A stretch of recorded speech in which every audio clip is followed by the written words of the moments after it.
morning, students. Today we'll start our last chapter of the book Indian Economic Development. Okay, that is about development experience of India, Pakistan, and China. Clear? Uh, Through analysis or through the comprehensive study, we'll get to know about the common points of the success stories of these economies as well as some points of differences between their success. Okay, जो उनकी इन economies में जो कुछ differences हैं, ठीक है, कुछ common points हैं, उन सबको हम यहाँ पे डिस्कस करेंगे. तो first of all will be discussing about the strategy of growth. Okay, we'll discuss about the strategy of growth of all the three economies. Okay, which strategies they share in common and what is the difference between these economies. So as we know that after independence in 1947, okay, or since partition, India and Pakistan adopted a similar strategy of growth. Okay, that is like सबसे पहले हम जो economic structure है उसकी बात करें तो दोनों ही कंट्रीज जो हैं, बोथ द कंट्रीज और economies followed a mixed economic pattern. Okay, India और पाकिस्तान में जो है लाइक हमने सिमिलर जो स्ट्रेटजीज हैं ग्रोथ की वो फॉलो की हैं. ठीक है, सबसे पहली बात करी जाए तो economic structure, so that is mixed economic structure. Both India and Pakistan adopted mixed economic structure. Okay, means both public and private sector, you can say market forces as well as government, both are interacting since then for the growth of the economy. Clear? So we can say that both public and private sector played an important role in the growth of the economy. But initially you can say public sector was given an importance or more importance or had an edge over private sector, which we have already discussed in our earlier chapters. What are the reasons, or what were the reasons that public sector were given, or the public sector was given due importance? Reason being, after partition, or you can say after independence, okay, both the economies were as a laggard or a stagnant economy. Okay, दोनों ही economy जो थी काफी stagnant थी, backward economy थी. So private sector या individuals के पास इतना पैसा नहीं था कि वो इन्वेस्ट कर सकते. Okay, so for like growth and development we need huge amount of investment so that heavy industries could be established. So as we have as we are the laggard or the stagnant economies or the backward economies, okay, so it was the responsibility of the public sector, or the only responsibility of the public sector, that they have to make such arrangements for investment that growth can be triggered up. Okay, government का responsibility था कि वो investment के लिए arrange करे, investments करे, ताकि जो ग्रोथ है या फिर डेवलपमेंट है उसको ट्रिगर अप किया जा सके. That's why initially, okay, in India and Pakistan both the countries have made such arrangements that the public sector was given due importance over the private sector. Clear? So we can also discuss that why was the public sector assigned a key role. क्यों public sector को important role play करने को दिया गया? क्योंकि independence के बाद दोनों ही economies काफी backward या फिर poor state में थी. So we can say that private individuals के पास इतना पैसा नहीं था invest करने के लिए. So they had to rely upon the public sector. Okay, उनको public sector के ऊपर ही विश्वास करना था. On the other hand, if we talk about China, okay, China adopted a different strategy of growth. Okay, what was it? Like India and Pakistan adopted mixed economic structure. That means private and public sector both shared the resources. Okay, दोनों ही ने ही resources को share किया, public और private sector ने. लेकिन China ने जो है कुछ एक डिफरेंट स्ट्रेटजी अडॉप्ट की. China adopted the strategy of स्टैटिज्म. Now what is it? Statism means when most of the resources or the major resources are under the government control. ठीक है, that is known as statism. Statism एक ऐसी policy है जिसमें ज़्यादातर resources जो हैं, या मेजर रिसोर्सेज अगर हम बात करें, major resources are under government. Okay, under the government control. Government उनको कंट्रोल करती है, that is statism. Okay, so the same is adopted by China. Okay, see, China adopted a separate or different model of growth. In 1914, the established party, China People's Republic of China, okay, it decided to bring all critical areas of production activity under government control. Okay, 1949 में जो कि peoples Republic establish हुआ था, जो कि party एक leading party है, उस टाइम की रूलिंग पार्टी भी थी, गवर्नमेंट थी पीपल्स रिपब्लिक ऑफ चाइना की।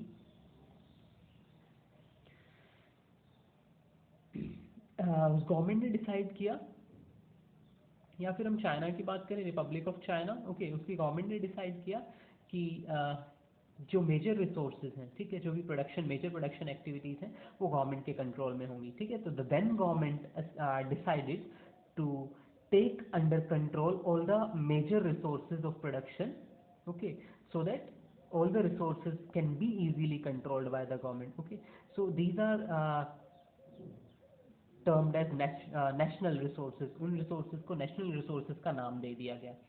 Now this policy is known as statism, okay, so China adopted a statism policy in which all the resources or the major resources were under the control of the government, okay, so what is statism?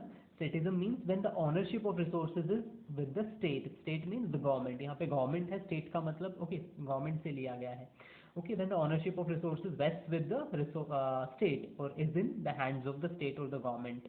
The state was to decide what to produce. That means जो economic problems हैं, these are the central problems of the economy, what to produce, how to produce and for whom to produce, okay, so all the central problems of the economy are solved or sorted out by the government decide करती है या करेगी कि क्या produce करना है, कैसे produce करना है, किसके लिए प्रोड्यूस करना है, okay.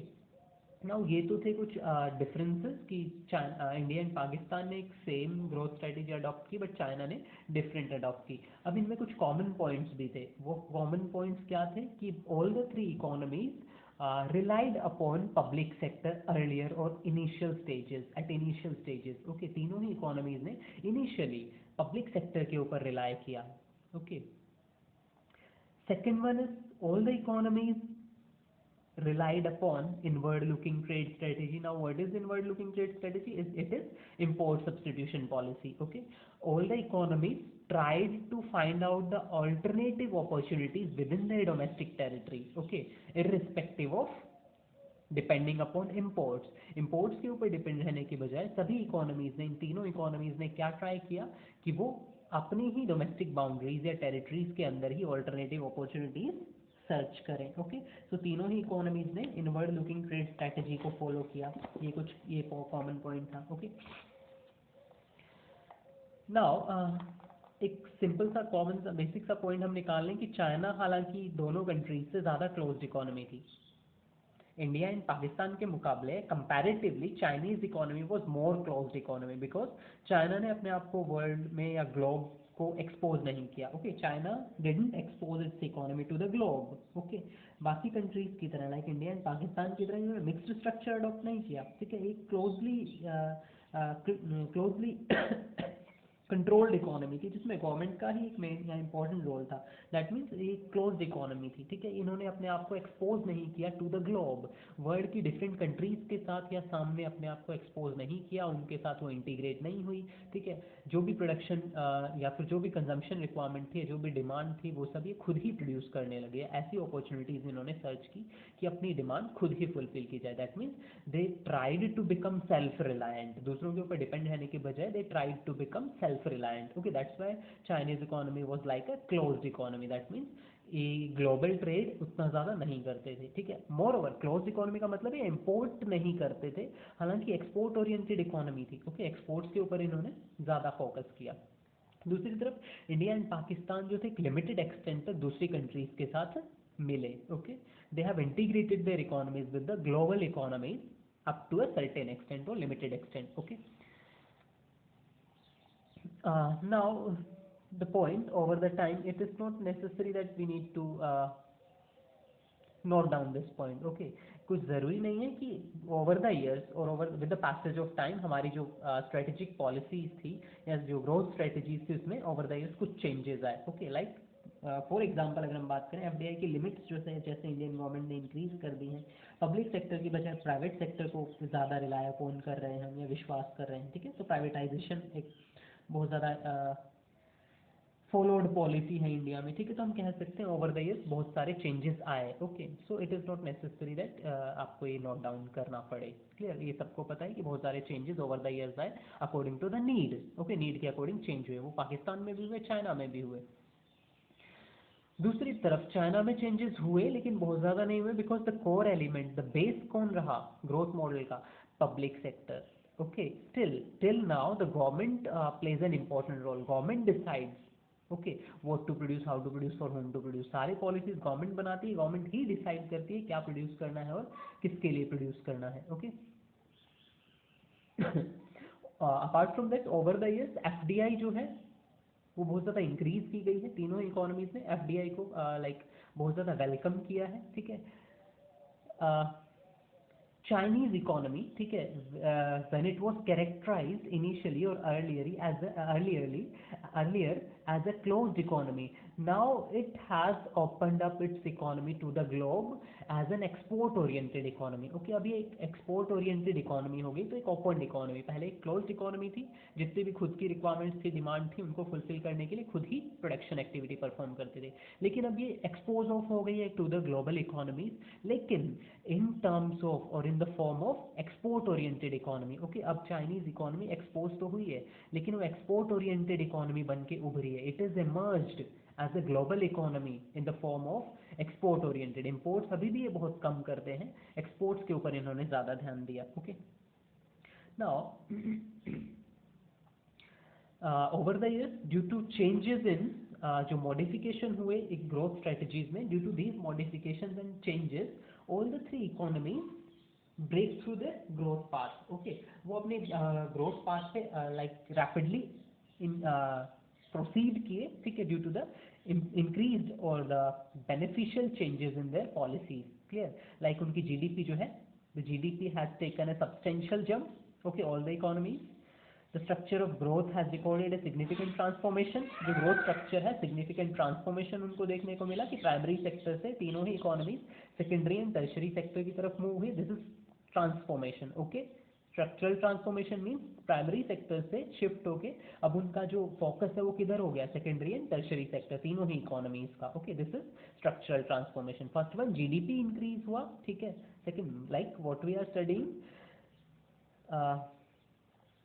success in their growth path, okay, or the achievements in their the path, in the path of their growth। okay, अपनी ग्रोथ के रास्ते में जो उन्होंने सक्सेस हासिल की है या अचीव की है वो क्या है?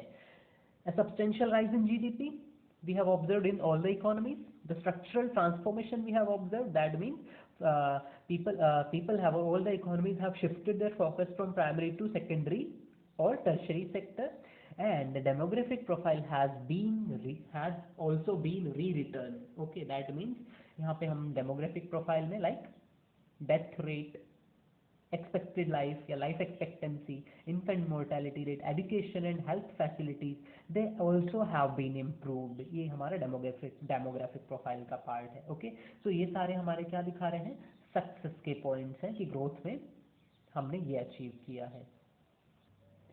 So till now we have discussed about the common points, okay, whatever the points all the three economies shared commonly in their growth process। okay, now we'll compare their growth process। okay,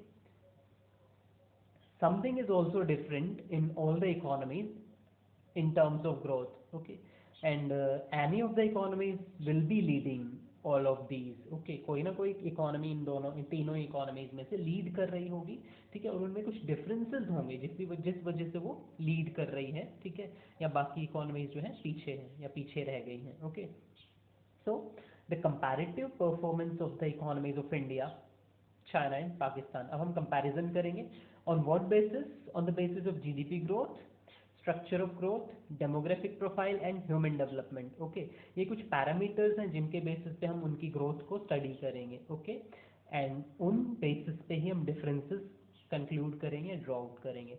first one is GDP growth.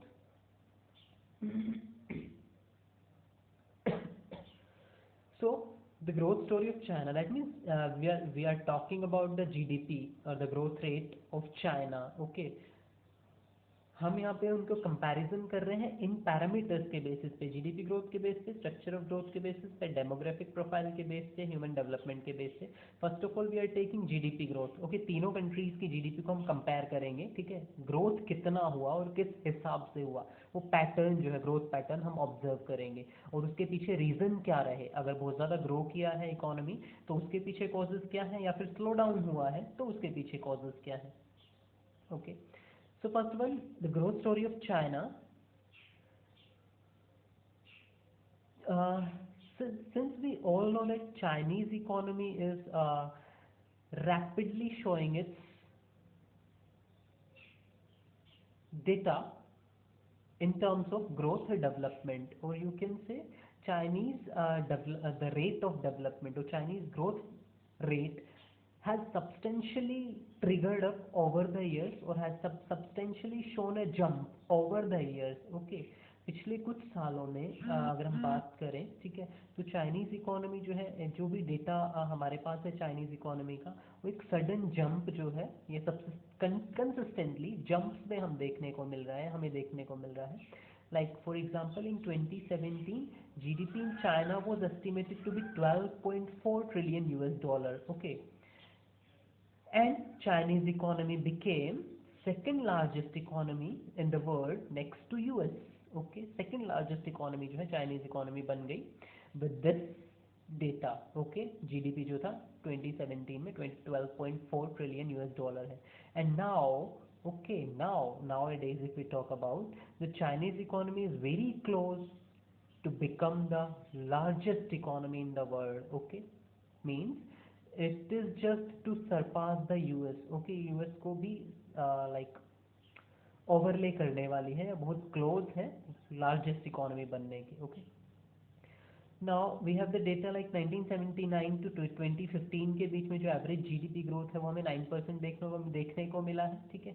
हालांकि कुछ साल में, ठीक है, 2017 के around GDP जो है 6.9 रहा, और 1984 के ड्यूरिंग वो बॉटम टच पे गया था, बॉटम पे गया था 3.8%। Okay, so you can what you have to like keep remember is जो एवरेज ग्रोथ रेट है, Chinese average growth rate is always remained 9%, around 9% from 79 to 2015। Okay, and it is the second largest economy in the world with the 12.4 trillion GDP, US dollar GDP. GDP इसकी जो है 12.4 trillion US dollar के साथ ये second largest economy है, और average growth rate उसकी 9% है। दैट्स इट, इससे ज़्यादा याद रखने की ज़रूरत नहीं है। Next, China achieved a breakthrough in GDP growth in the early 1980s. The jump has indeed been very substantial from about 4% per annum to nearly 10% per annum. Okay, that means वो बता रहा है कि 1980 से लेके अब तक की अगर हम बात करें तो चाइना की जो ग्रोथ रेट है उसमें एक बहुत ज़्यादा राइज हमें देखने को मिला है, 4% टू 10%। ओके, इतना सब्सटेंशियल राइज हमें देखने को मिला है 1982 टिल नाउ। ओके, तो दैट मीन्स 10% की ग्रोथ रेट काफ़ी ज़्यादा है, बहुत हाई ग्रोथ रेट है 10% ग्रोथ रेट। ऐसा हुआ कैसे? It is due to some reasons, और some factors are responsible for this. Okay, so what we have to find out from this point, or we have to conclude, what we have to conclude from this point is Chinese economy has achieved, okay, Chinese economy has achieved an average growth rate of 10% per annum. Okay, Chinese growth rate has increased to 10% per annum. Okay, and the factors which are responsible for such as momentum performance, एक ऐसी momentum performance के लिए कौन से factors हैं वो जो responsible हैं? These are Chinese economy has shifted from centrally planned economy to a market economy. Okay, जैसे कि हमने पीछे डिस्कस किया कि चाइनीज इकोनॉमी अब एक लाइक कुछ सब्सटेंशियल चेंजेस हमें देखने को मिले हैं। अभी इसने अपने आप को ग्लोबली एक्सपोज किया है, अभी सिर्फ सेंट्रली प्लान्ड इकोनॉमी नहीं रहेगी, सिर्फ गवर्नमेंट डिसाइड नहीं करती है, अभी एक मार्केट इकोनॉमी भी है। दैट मीन्स जिन चीज़ों की डिमांड हो रही है ग्लोबली उनको प्रोड्यूस करने पे ज़्यादा फोकस कर रहे हैं। Next one is focus on export related domestic production. Okay, that means initially या earlier चाइना ने क्या फोकस किया कि they will become self reliant, मतलब अपनी खुद जो ज़रूरत की चीज़ें वो खुद प्रोड्यूस कर लेंगे, इंपोर्ट्स नहीं करेंगे। ठीक है, तो डोमेस्टिक प्रोडक्शन का जो स्केल था वो तो ऑलरेडी इंक्रीज कर लिया था सेल्फ रिलायंस के पार्ट में। Now now they wanted to export the production of these units. Okay, कौन सी यूनिट्स? जो डोमेस्टिक प्रोडक्शन वो कर रहे थे, उनकी यूनिट्स को वो क्या करना चाहते थे? एक्सपोर्ट करना चाहते थे। Okay, so now they have focused on increasing there exports. Obviously exports increase होंगे तो ग्रोथ रेट ट्रिगर अप होगी। Next one is influx of FDI, that mean entry of foreign direct investments in large scale. Okay, they have welcomed the FDI. Okay, उन्होंने FDI की limits को increase कर दिया earlier, initially ही, शुरुआत से ही FDI की limits को इंक्रीज कर दिया और इनको बहुत ज़्यादा फॉरेन डायरेक्ट इन्वेस्टमेंट रिसीव हुई, जिसकी वजह से इनकी प्रोडक्शन एक्टिविटी इंक्रीज हो गई।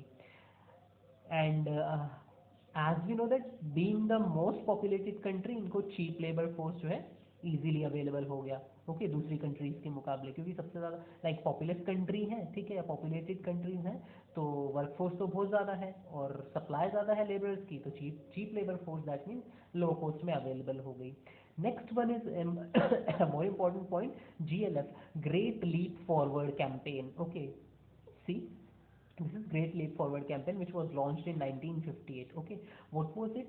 During this Great Leap Forward campaign, the Chinese government focused on industrial sector more than the agriculture sector. Okay, Chinese government ने इस campaign के through industrial sector को ज़्यादा focus किया than the primary sector, and even the primary the land which was earlier used for agriculture purpose, the government has promoted the people to shift that land holdings or that land from agriculture to industrial sector. Okay, the people were promoted to set up industrial units on their agricultural lands, as well as the laborers, those who were engaged in agriculture sector, were attracted to the industries like steel and iron industries को उस time पे focus किया गया था। ठीक है, तो वो एरियाज, वो लैंड एरियाज जो एग्रीकल्चर के लिए रिजर्व थे, गवर्नमेंट ने लोगों को प्रमोट किया कि उन पे वो इंडस्ट्रीज सेटअप करें। ओके, एंड जो लेबरर्स वहाँ पे लगे हुए हैं एग्रीकल्चर सेक्टर में, उनको खींच लिया अपनी तरफ इंडस्ट्रियल सेक्टर की तरफ। Okay,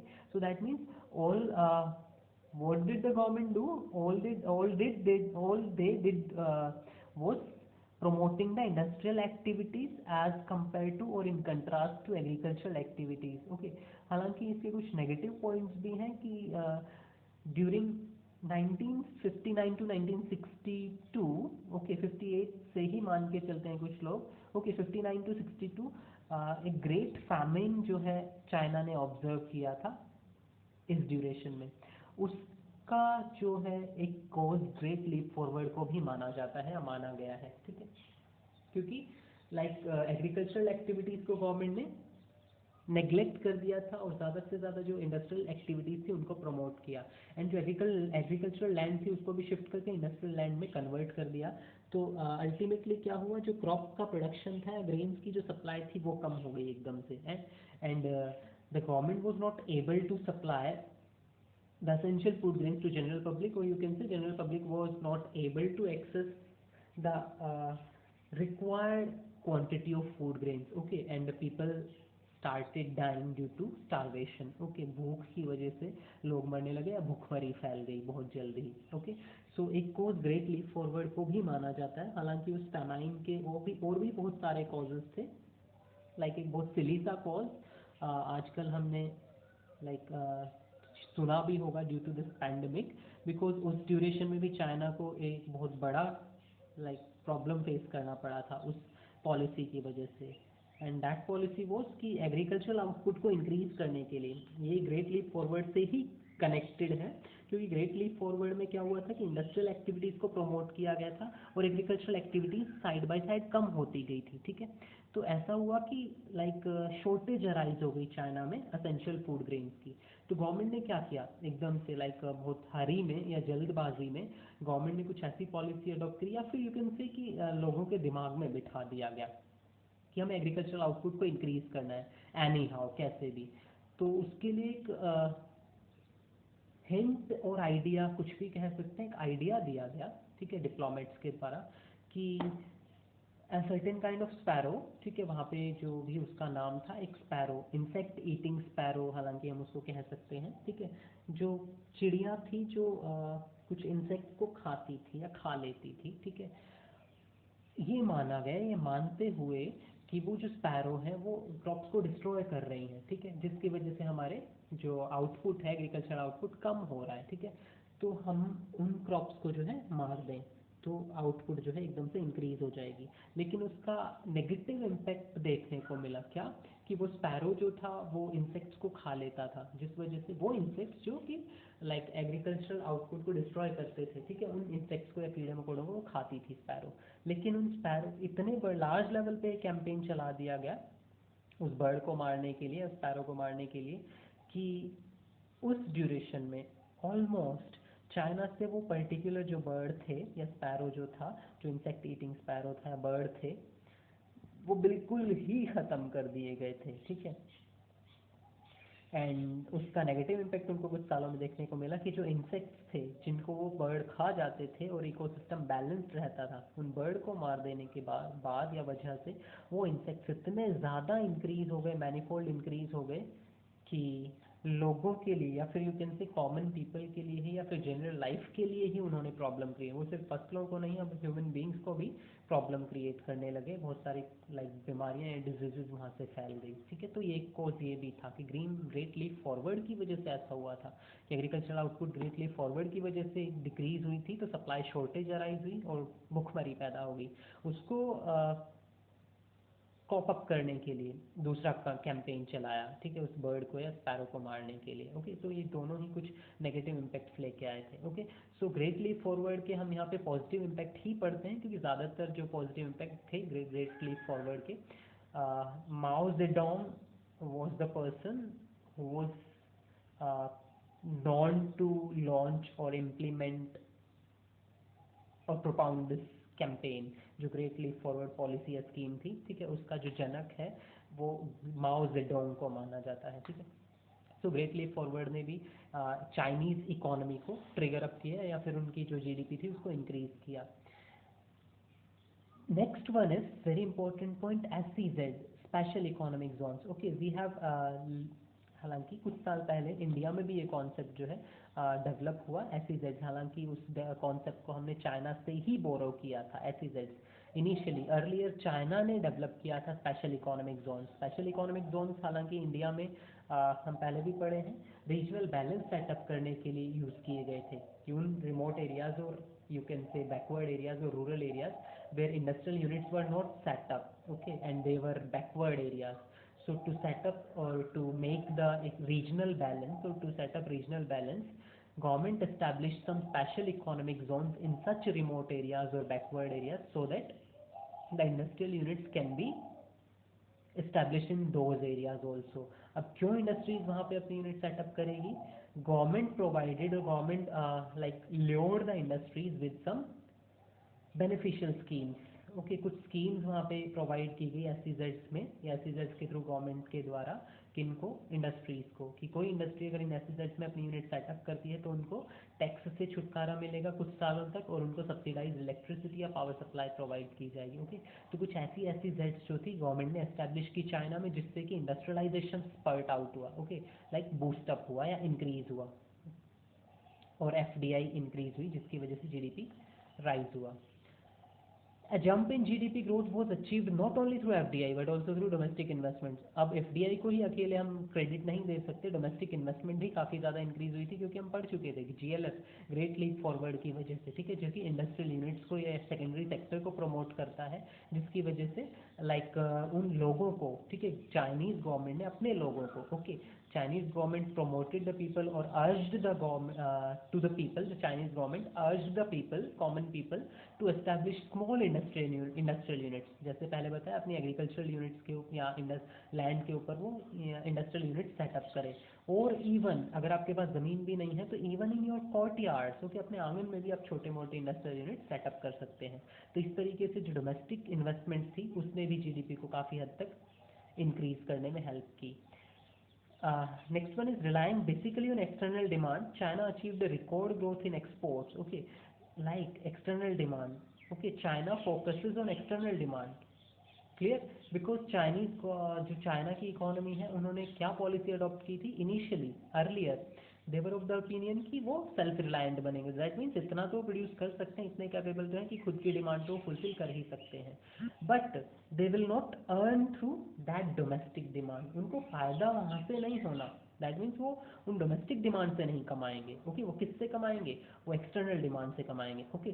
so China started to exploring all the demands or all the opportunities which are outside their domestic territories, उन्होंने उन सभी alternate opportunities को explore करना शुरू कर दिया जो उनकी domestic territories के बाहर है, ओके मतलब they were of the opinion that whatever kind of opportunities are there which are in our surroundings or which are in our neighboring countries, okay we will grab them, okay जो भी opportunities हमारे पास हैं हम उनको grab कर लेंगे, ठीक है। सो चाइनीज गवर्नमेंट ने एक्सटर्नल डिमांड को या चाइनीज इकोनॉमी एक्सटर्नल डिमांड को फोकस किया, उनकी जो डिमांड है हम फुलफिल करेंगे, क्लियर, जिसकी वजह से यू कैन से आज हम देख सकते हैं कि जो ऑल ओवर द वर्ल्ड जितने भी प्रोड्यूस गुड्स हैं उनके पार्ट्स या वो गुड्स, ठीक है, चाइना से ही लाइक प्रोवाइड करी जा रही हैं या चाइना ही एक्सपोर्ट कर रहा है जो भी प्रोड्यूस गुड्स है या फिर उनके parts, clear. Now in recent years कुछ सालों में हमने चाइनीज इकोनॉमी में स्लो डाउन देखा है, उसके पीछे रीज़न हालांकि लाइक 2014 15 16 टू 17, ओके 2014 टू 17 एक स्लो डाउन हमें देखने को मिला है, रीज़न बीइंग कुछ ग्लोबल रीजन हम देखेंगे, लाइक कुछ जो वर्ल्ड की बड़ी बड़ी इकोनॉमीज थी, like for example America, okay America में रिसेशन आया, लाइक 2008 की बात की जाए, ठीक है, जो ग्लोबल रिसेशन आया, ठीक है, जो कि अमेरिका से शुरू हुआ या यूरोपियन कंट्रीज से शुरू हुआ, ऑलमोस्ट वर्ल्ड की सभी कंट्रीज में वो फैला, तो उसने चाइनीज़ इकोनॉमी को भी अफेक्ट किया, हालांकि इंडियन को जो इंडियन इकोनॉमी थी वो उससे बहुत ज़्यादा प्रभावित नहीं हुई थी, 2008 में हमने उसको मैनेज कर लिया था, ओके। ये न्यूज़ काफ़ी लाइक ग्लोब में या globally the news was very like एक डिबेटेबल इशू था कि how did the Indian government और Indian economy manage to control the recession of 2008, okay. तो इंडियन इकोनॉमी के ऊपर बहुत ज़्यादा इफेक्ट नहीं पड़ा, लेकिन चाइना के ऊपर बहुत ज़्यादा पड़ा क्योंकि चाइना जो है यूएस इकोनॉमी के ऊपर बहुत ज़्यादा डिपेंड रहता है, ठीक है, वो बहुत ज़्यादा एक्सपोर्ट करता है यूएस को जो पार्ट्स हैं प्रोड्यूस्ड गुड्स के, इसलिए यूएस से रिसेशन शुरू हुआ तो चाइना को बैडली अफेक्ट किया, तो चाइनीज़ जो जीडीपी थी वो डिक्रीज हुई। After some time like European Union, ठीक है, जो ईयू थे उनकी यूरोपियन यूनियन यूरोपियन कंट्रीज थी उनके बीच कुछ क्लैशेस हुए जिनकी वजह से चाइना को जो है मार्केट शेयर अपना लूज़ करना पड़ा। अपार्ट फ्रॉम दैट रिसेंटली कुछ साल पहले ब्रेग्जिट हमने ऑब्जर्व किया, ब्रिटेन जो है यूरोपियन यूनियन से एग्जिट कर गया था, ठीक है, तो उसकी वजह से भी जो मेजर इकोनॉमीज़ थी, ठीक है, इवन यूरोपियन इकोनॉमीज़ उनको बहुत ज़्यादा प्रभावित होना पड़ा, और यूरोपियन इकोनॉमीज़ से डायरेक्टली कनेक्टेड है चाइनीज़ इकोनॉमी क्योंकि बहुत सारे जो प्रोड्यूस गुड्स हैं वो चाइना उनको एक्सपोर्ट करता है, तो इस वजह से चाइनीज़ इकोनॉमी जो है काफ़ी ज़्यादा ओवर द ईयर्स रिसेंटली हमने देखा कि प्रभावित हुई है, okay. Now apart from that एक ट्रेंड हमें और देखने को मिला कि जो लोग means the Chinese people are started exploring the better employment opportunities in other countries, okay, migration China से इंक्रीज हुई है, मीन्स चाइनीज पीपल जो है उन्होंने बेटर ऑल्टरनेट डेवलप करना या एक्सप्लोर करना शुरू कर दिया है दूसरी कंट्रीज में, so they are migrating from China, इसकी वजह से चाइना में लेबर फोर्स सप्लाई जो है कम हो रही है, ओके। सो ये सारी प्रॉब्लम्स चाइनीज़ इकोनॉमी को पिछले कुछ सालों में थोड़ा स्लो डाउन किया है, ओके। सो ये था हमारा GDP growth of China. Now next हम लाइक इंडिया एंड पाकिस्तान की ग्रोथ रेट को स्टडी करेंगे।